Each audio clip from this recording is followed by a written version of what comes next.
Gue Oscar, lulusan ITS tahun 2011, angkatan 11, jurusan animasi.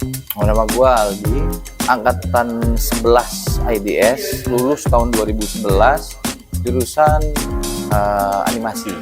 Halo, gue Andra, gue angkatan 11, lulus tahun 2011, dan gue di jurusan desain komunikasi visual. Kita lagi punya studio sendiri namanya Dreamcatchers. Yang di Dreamcatchers sendiri ada 4 orang anak IDS yang kita dari dulu angkatan 11 kelompok terus ngebikin sendiri. Kita juga udah ngerjain beberapa serial Netflix dan film-film bioskop. Serial Netflix ada 2 dari 2011 kita udah mulai ngerjain film bioskop dan iklan-iklan sebelumnya. Udah buka studio sendiri namanya Dreamcatcher Studio. Salah satu film yang gue kerjain yang bagus itu kurang lebih kayak Tenggelam Kapal Vanderwijk, Supernova, Gundala, Wiro Sableng juga ikut ngerjain juga. Kemarin pekerjaan terakhir ini ngerjain Gadis Kretek buat Netflix. Gue sekarang lagi kerja di Dreamcatcher Studio, which is punya temen gue yang angkatan IDS juga, si Oscar. Kalau karir gue tuh termasuk bisa dibilang kayak berpetualang.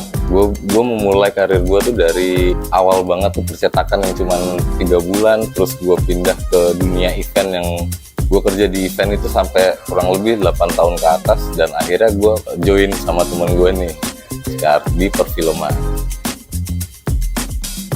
Tantangan di Gadis Kretek itu lumayan gede karena dalam kurun waktu deadline yang nggak terlalu panjang kita harus mengelarkan itu ada hampir 1080-an shot.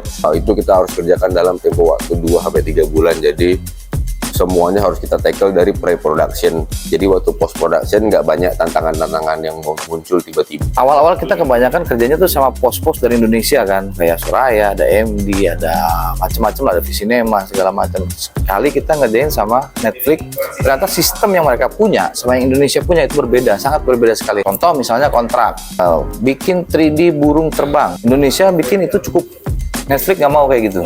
3D burung terbang, 2 shot, ada 3 scene, terbangnya ke kiri terus ke kanan, habis itu burungnya ada 2, warnanya biru, warnanya merah, scene-nya kurang lebih sekian, harganya sekian. Yang keduanya, waktu syuting, 12 jam syuting, lebih dari 12 jam, misalnya 14 jam syuting, Netflix-nya pasti telepon.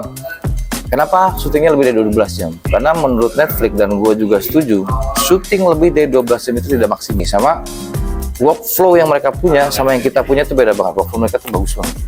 Itu yang bisa kita pelajarin dari Netflix. Tantangan yang terbesar yang kemarin gue lakuin di Gadis Kretek itu sebenarnya pada saat membuat opening untuk Gadis Kretek.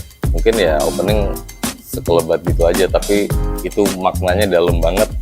Dan meskipun gue bukan yang bikin skripnya, tapi itu gue suka banget sama developin itunya, gimana caranya itu menjadi suatu karya yang sangat enak dilihat, tidak terlalu literal gitu sih.